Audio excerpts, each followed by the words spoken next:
రేవంత్ రెడ్డి స్వంత గ్రామం కొండారెడ్డిపల్లిలో ఇద్దరు మహిళా జర్నలిస్టుల మీద రేవంత్ గుండాల దాడి.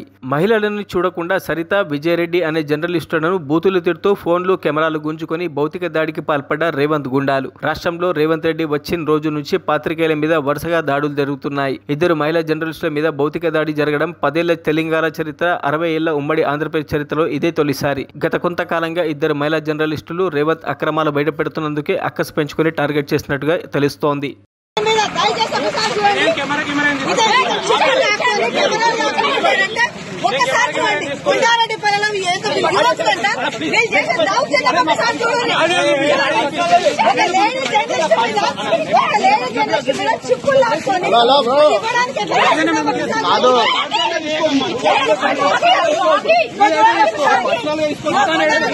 చేతి